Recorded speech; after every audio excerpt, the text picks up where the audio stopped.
اسلامي مذهب خو چرته هم د بې ادبۍ او د کنځلو حکم نه ورکوي. پیغمبر وی لا تسبوا، قرآن ورته فرمایي لا تسبوا الذين يدعون من دون الله، غیر الله ته کنځلې مه کوئ، غیر الله ته بوتانو ته کنځلې مه کوئ، لات و منات ته کنځلې مه کوئ. اسلام خو ردي درس ورکوي. اسلام د کنځلو درس نه دی ورکړی. اگر درس ته چا ورکوي د دې خبرې ورکوي چا ته به کنځلې نه کوي. اسلام ورته وایي پردي مور ته داسې نه وایي چېرې مسلمانې مور ته وایي پردی مور ته کنځلې مه کوئ، پلار ته کنځلې مه کوئ پردي ته، ستاسو پلار او مور به وکنځي. اسلام د دې خبرې اجازت ورکوي نه. ابوبکر صدیق رضی الله عنه د یو یهودي سره په بازار کې به یو مثلا خطر هغه ورته وایي چې موسی علیه السلام بهتر دی او دی ورته وایي نبي علیه السلام بهتر دی. بس هغه نه یو څپېړه تېره کړه او چې کله نبي علیه السلام خواله راغی نبي علیه السلام ته فرمایي ول تا ته پته ده لا تخیروني علی موسی، ما په موسی علیه السلام مه بهتر کوئ. حال دا نبي علیه السلام و بهتر، لیکن دا خبره ورته کوي چې ما به موسی علیه السلام داسې مه بهتر کوئ زما فوج به د موسی علیه السلام سړی چې کوم دی د موسی علیه السلام فوج ووایي، دا به نه کوي. او بیا ورته وایي چې کله زه راوچت شمه په میدان محشر کې وګورمه نو موسی علیه السلام به د عرش د ستنې سره ولاړي، د خپې سره ولاړي. پته نه لګي چې دا په هغې کوهتور په بېهوشۍ باندې دی معاف شوی دی او که نه دی مخکې د بېهوشۍ نه زر راوچت شو. پیغمبر خو د دې تربیت ورکوي، د دې ادب ورکوي. فرمایي ان الذین یؤذون الله ورسوله لعنهم الله فی الدنیا والآخره. دا چې کوم په پیغمبر په شان کې ګستاخي کړله په دې باندې د الله او د رسول لعنت دی. نو ته به پې هم لعنت وی وسو چې الله او رسول پې لعنت وی، ته چا باندې لعنت نه دی، ته به پې لعنت وی، الله او رسول پې لعنت ویلی دی. چا چې پیغمبر ته کنځلې وکړې دی چېرته نه معاف کېږي. د پیغمبر په شان کې رسول الله نه، د عیسی علیه السلام په شان کې، د موسی علیه السلام په شان کې، د نوح علیه السلام په شان کې، د آدم علیه السلام په شان کې چې چا هم ګستاخي وکړه نو دی نه معاف کېږي. تاسو به یاد یې که نه نن نه څومره کاله مخکې 22 کاله مخکې په 1990 کې چې کومه دی ستاسو د مشرق اخبار چې کومه دی د آدم علیه السلام د هوا به لغړ تصویرونه ورکړي وو. داسې تصویرونه نه وو، هسې کارټون غوندې جوړ کړی و، په پنسل باندې سړی هغه یو تصویر جوړ کړي. نو د هغې په شان کې مسلمانان ټول راوتي وو، د پاتې ول ټول سېزلو که نه. په هغه وخت کې مسلمانان نه رانو، اوس خو بېکاره دي. زه مدرسه کې وم، ما ته پته ده درګۍ کې په کوم ځای کې د هغوی اخبارات وو، دا ټول اخبارات د هغوی هغه هر شیزونه چې کومه دی نه په ټول پاکستان کې هغوی توبې ایستلې چې مونږ څه پوهېدلو په دې باندې، مونږ په دې خبره پوه نه وو. څو وخته پورې اخبار بند و. د پیغمبر په شان کې د آدم علیه السلام نه واله تر نبي علیه السلام پورې چې چا هم د پیغمبر په شان کې ګستاخي وکړه دی واجب القتل دی. دی که کافر دی او که هندو دی او که مسلمان دی او که سکھ دی او که هر څوک دی، دی واجب القتل دی، دا به قتل کوي. نبی علیه السلام معافي نه ده کړې، هر چا ته معافي کړې ده. په بدر کې نبی علیه السلام قیدیان سزا به نه ورکوله، قیدی به تش وتړو، بیا به ورته ویل فدیه ورکړې، جزیه ورکړې، ټیکس ورکړې، بس ځه. لیکن عقبه ابن ابی معیط نبی علیه السلام ویل قتل یې کوي، د صحیح بخاري حدیث دی. نو هغه ورته ویلی چې د الله رسوله زما واړه واړه بچي دي جهنم ته دې لاړ شي، تا زما په شان کې ګستاخي کړله، کنځلې دې کړې دي، تا یو بنده کامل ته کنځلې کړې دي، یو بنده معصوم ته دې کنځلې کړې د الله منتخب بنده ته دې کنځلې کړې دي. هغه بنده چې په هر کتاب کې د هر پیغمبر سره د هغې پیشنګویي موجوده ده، د هغې خوشخبري موجوده ده، هغې قتل کو، رایخ کو، دوکندې ته واچو. ابن خطل یو شاعر دی، د پیغمبر په شان کې ګستاخي کړله، داسې ځای کې وجلی دی چې د دې معافي نشته دی، بلکې د یو مذهب په قانون کې هم دا معافي نشته دی. یوازې اسلام نه، د هر مذهب په قانون کې داري چې د مذهب مشر ته چا کنځلې وکړي نه به واجب القتل وي. بیا خو مذهب پاتې نه شو، بیا خو انسانیت پاتې نه شو. ابن خطل هغه شاعر صحیح بخاري حدیث دی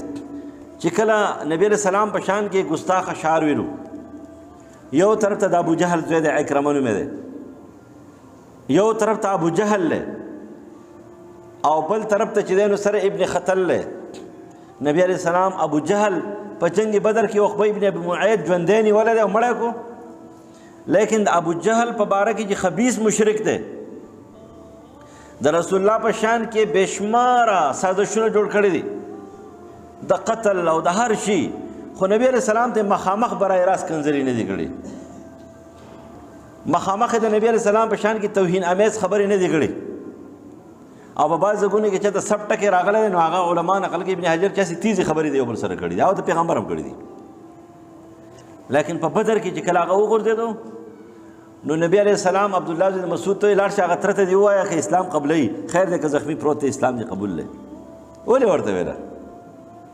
پیغمبر په شان کې ګستاخي نه وه کړې، اوس مشرک دی الله به معاف کړي. هغه چې کله لاړ نو هغه اسلام نه قبلولو، ویل لا سر مې له غټ کړ نبی علیہ السلام ته هغه چې راغی ورته یا رسول الله حدیث وایي هغه فرعون اشد من فرعون موسی، زما فرعون د موسی د فرعون نه اوچت وخته، هغه معاف کو. خالد رضی الله عنه په شان دي انسان چې په جنگ احد کې مسلمانانو ته شکست د هغه د لاسه میلاو شوی، د هغه د لاسه چې کوم دی نو اویا کسان شهیدان شوي دي، ځکه چې هغه حمله نه وی کړې په شا طرف باندې مسلمانانو شکست چې کوم دی چېرته به هم نه راتلی. لیکن چې نبی علیہ السلام ته راغی نو نبی علیہ السلام ورته ویلې نه دي، ورته ویې خندله، ورته ویل چې ټیک ته د دې فوج چې بس حلال شي شابه ځه. عامر بن عاص ته نبی علیہ السلام مخالف و، خو لیکن د رسول الله په شان کې ګستاخي نه وکړي. هغه چې کله راغی په صلح حدیبیې نه بعد په 6 هجري کې سیده اسلام قبول کو، نبی علیہ السلام ته غږ هم نه دی کړی. د عکرمه په باره کې نبی علیہ السلام ویل چې مړی کوي، خو چې کله عکرمه نبی علیہ السلام ته مخامخ شو نو سیده اسلام قبول کو. هغه ورته هېڅ هم ونه ویله، ولې؟ ځکه چې کنځلې نه وی کړي، سپکې خبرې نه وی کړي. لیکن بل طرف ته ابن خطل شاعر دی او د هغه سره 15 کسان یا 4 نور دي چې پا کې 2 زنانه هم دي، د پیغمبر په شان کې ګستاخي کړې وه، کنځلې کړې وې، بد اشعار ویلو. او نبی علیہ السلام ته فتح مکې په ورځ باندې ویلی شو چې ابن خطل متعلق باستار الکعبه، ابن خطل خو چې کوي استار الکعبه نیولې ده، صحیح بخاری حدیث دی. نبی علیہ السلام پر انزعوه راویشو کوي دي، انزعو راویشو اقتلوه په دغه ځای کې کعبې په یخ کې قتل کوي، د کعبې په یخ کې قتل کوه خو رحمت للعالمین و. هغه په زناورو خفه کېدلو، په پیریانو خفه کېدلو، په انسانانو خفه کېدلو، په کافرو خفه کېدلو.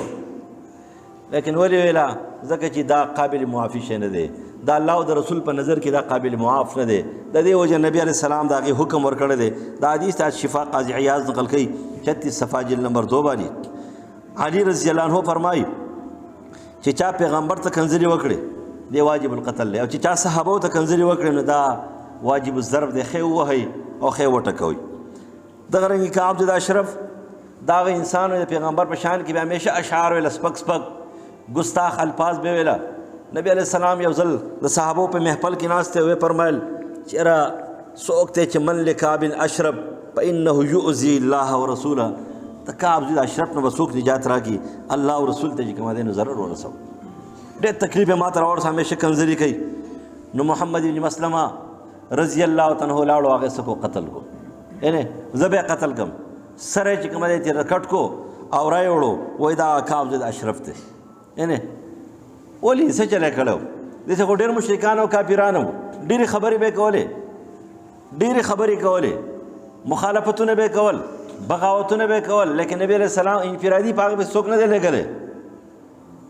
لیکن دلته چې کعب د اشرف د رسول الله په باره کې ګستاخي وکړه او کنځلې وکړې، نبی علیہ السلام چې کوم دی هغه څه نه کړو، هغه معاف نه کړو. مصنف ته عبدالرزاق نقل کوي،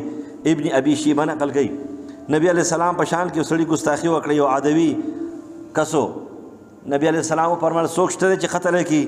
زبیر ابن عوام رضی الله عنه پاڅېدلو، وایي د الله رسوله، وایي زه به څه کم، زه به قتل کړم، دی واجب القتل دی. د دې وجې نه عبدالله بن عباس رضی الله عنه حدیث ته ابو داود نقل کوي، یو صحابي دی د هغه په سترګو باندې معذور دی، د هغه امي ولده را، امي ولده هغه وینځي ته وایي د هغې نه بچي پیدا شي، د هغې نه 2 بچي هم پیدا دي. د نبی علیہ السلام په شان کې همیشه ګستاخي کوي. دوی ورته وویله په سترګو معذور دی، یې نیم نه چې سمه شه، رسول الله په شان کې ګستاخ الفاظ مه وایه. بس یو شپه چې کوم دی نو هغه دې ماښام بیا ګستاخ الفاظ ویلي دی، وده شوه. او دغه معذور په سترګو باندې دی ورغی او معول ورته وایي معول دا چټوکاڼی د ګټې دا چټوکاڼی چې که نه دا چټوکاڼی د ګټې دې ته معول وایي دا معول یې راواخیستو ډېر طاقتور او راغی او بس په لاسو باندې کتل نو بس خپله ښځه بیا موندله دا ام ولدات او په دې نامه باندې ورته دا معول کې ښودل هغې مړه کړه سهار وختي جومات ته نبي علیه السلام ته راغی د الله رسول داسې کار مې کړی دی و زما څه سزا یې هغه راته ووایه ستا هېڅ سزا نشته دی دغه ښځه به خښوئ نه دا ګزاره کوي چا ته دې کندې ته ګزار کوي د دې وجې نه په دې شان کې معافي چرته هم نه میلاویږي امام مالک نه هارون رشید تپوس وکړو په هغه وخت کې نران بادشاهانو اوس خو بې غیرته بادشاهان دي اسلام به څه وپېژني مسلماني به څه وپېژني غیرت په د کم طرفه راشي غیرت میرت پکې نشته دی غیرت په حجاج ابن یوسف کې و چې الله تعالی موږ له داسې یو ظالم بادشاه راکړي لکه د حجاج ابن یوسف په شان دي چې ظالمانو ظالم خو چې غیرت خو پکې که نه د ظالمانو ظالمو خو لیکن د غیرت چې کومه ده خو نمونه وه پیغمبر خو بعید خبره ده د مسلمانانو یو جینۍ چې کومه ده نو یو لور د هغې په شان کې چې کله د ګستاخۍ او د عزت ته پامال کولو خبره راغله نو حجاج ابن یوسف ټینګېدی نه شو او په دې بل باندې حمله وکړه په دې بل باندې حمله وکړه نه خو د مسلمان دغه حال دی چې غریب څه وکړي څوک یاره زموږ ته وس نه رسېږي خو یو خبره یاد ساتئ دا خپل وس مطابق پړی څوک چې په زړه خفه کېدی شي او په زړه خفه نه شو نو دی منافق دی چا خپې چې چلیږي او د خپل خپې استعمال نه کړې په دې معامله کې نو دی دې پوه شي چې زه منافق یم د چا قلم چلیږي او دی خپل قلم نشي استعمالولی په دې کې نو دی دې پوه شي زه منافق یم د چا ژبه چلیږي او دی مقرر دی او دی بیا هم چې کومه دی نو د جمعې په ورځ باندې د پیغمبر ته خلکو کنځلې کړي دي ردې بدې ویلې شان کې ګستاخي کړی او دی بیا هم چې لامزالله بیا لامزالله بیا د موسی علیه السلام قصه شروع کړې دروغ پکې وایي نو دی دې پوه شي دی پالتو سړی دی څومره چې ستا وس انفرادي هغه به انفرادي استعمالې څومره چې وس ته اجتماعي هغه به اجتماعي استعمالې ستا د زړه وس دی او ته په زړه باندې خفه نه شوې نو ته منافق یې تا له پیغمبر سره مینه نشته دی ولې ستا مور پلار ته چا کنځلې کړی ستا په زړه کې به څومره درد وی ستا مور پلار ته کنځلې چا کړی ستا لاس چلېدلی او لاس طاقت دی تا به لاس استعمالولی ستا رخپو طاقت دی ستا به خپې استعمالولی ستا ټوپک طاقت دی تا به ټوپک استعمالولی یعنې که اوس د دې وزیر اعظم د رور په باره کې څو خبر وکړي د پلار په باره کې خبر وکړي اوچتېږي او راغړېږي به لیکن د پیغمبر په شان کې هېڅ نشي ویلی د هغې په حمایت کې یو خبر هم نشي کولی دا نه مسلمانانو هغه بیکاره سعودي عرب چې دی نو هغه دغه تکړه شو څه نه څه چې کوم دی حرکت یې کړی دی یعنې څه پابندیانې ولګولې مظاهرې اول ځل دی چې هغوی مظاهرې وکړې چېرې تر پیغمبر په شان کې څنګه ګستاخي کې که نه یو ناقصات العقل والدین خلک وایي د ښځو څه حقوق دي دا خو دوی له خو حقوق ورکړه نو دا دنیا به پاستر کې دنیا به پاستر کې نن ته اجازت ورکړه دې ښځو ته چې دا سړي به ټول کور راسي او تاسو به ټول بار ګرځئ ته ګوره چې ستا راښکلی چې کومه دی نو په 15 منټه کې ورانېږي او که نه د دې نه خو دنیا ورانه ده دا خو ناقصات العقل والدین دي دوی خو هر څه برباد کړي دي قرآن ورته ناقصات العقل والدین ویلی دي هر څه برباد دي هغه ناقصات العقل والدین دا خبره کړې ده هغه چې د عقل نه خلاص سره هغې دا خبره کړې ده مونږ دپاره دا کار په کار دی چې مونږ دا خپل زړه دا خپل لاس دا خپل سوچ انفرادي چې څومره طاقت دی هغه استعمال کوي خفګان وکړي پریشاني وکړي په دې خبره باندې نن د پیغمبر په شان کې دا ګستاخي وکړي اسلام خو هغوی ته څه شی هم نه ښکاري اسلام خو په ظاهري ډانچه کې په دنیا کې صرف د اسلام په نوم موجود دی حقیقت اسلام خو شته هم نه انفرادي چا منلی دی او نه اجتماعي چا منلی دی 57-56 ممالکو مسلمانانو کې چېرته غیرتي مسلمان شته دی نه چا بادشاهي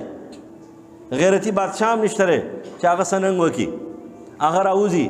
څه مقابله وکړي نو دا خپل وس مطابق به څه کوي دا به کار کوي نو ځکه هارون رشید تپوس وکړو د امام مالک نه چې زما په حکومت کې هارون رشید وایي چا پلار خدا غږ نشي کولی خو که فرض که من شتم النبي صلی الله علیه وسلم یا پیغمبر ته څوک کنځلې وکړي نو امام مالک ورته وفرمیل چې چا پیغمبر ته کنځلې وکړي نو واجب القتل یې سیده به قتل کې او چې صحابو په شان کې څه وویل نو جیل ته واچوه ښې ووه ټکوه او څوک چې په دغې سزا باندې خفه وي نو دغه هم ورسره چې کوم دی قتل کا څوک چې په دغې سزا باندې خفه وي قاضي عیاض شفا کې نقل کوي نو هغه هم ورسره څه کا هغه هم ورسره قتل کا د دې وجې نه کم سے کم غیرتي مسلمان الله ته بې غیرته ګړي چې کومه دی نه دي پکار ګډي بې شماره دي. الله ته غیرتي مسلمانان پکارو. الله تعالی د ګډو صفت نه کړي. الله د غیرتي مسلمان صفت کړی دی، د غیرتي مسلمان. د دې وجې نه بعضې غیرتیان داسې وو چې ګناهګار وو. د عمر فاروق په زمانه کې یو غیرتي اسلام قبول کړی د شام و او بیرته ایستتلی و خپل فسق فجور ته. عمر فاروق ته خبر شو، هلکه او ډېر غیرتي انسان و، بیا په ګناهونو کې اخته شوی دی. خط یې پسې ولګوي، دعا ورته وکړي چې الله تعالی یې سم کړي، ځکه چې سزا ورکول نه دي پکار، قتل کول نه دي پکار، غیرتي دی، هغه الله تعالی سم کو. الله تعالی ته غیرتي مسلمان بهتر دی. تاسو ته پته ده یا سړی په دې کوږ طریق باندې روان وي که نه، دا الله ته مضموم تک دی چې داسې کوږ روان وي په لار باندې او داسې په ناز و ادا باندې او تکبر سره روان وي، دا الله ته خوښ نه دی. لیکن په جنګ احد کې چې کله نبي علیه السلام خپله توره ابو دجانه رضی الله عنه ته ورکړه، نو ابو دجانه رضی الله عنه چې داسې کوږ روان و، داسې د شان سره روانو. نبی علیہ السلام داسې وکتل، ویل تاسو ته پته ده، وایي دا تک الله تعالی ته ډېر زیات مضموم دی، خو لیکن دا تک د ابو دجانه سره د نبی علیہ السلام الله تعالی ډېر خوښ دی. دا تک دا ولې دا غیرتي تک دی، د جهاد په میدان کې دی، د جهاد په میدان کې دی، دا غیرتي تک دی. نو الله ته غیرتي انسان، غیرتي شان، غیرتي تک، غیرتي قدم چې کوم دی، دا سره دا محبوب دی. نو الله تعالی دې موږ هم غیرتیان جوړ کړي.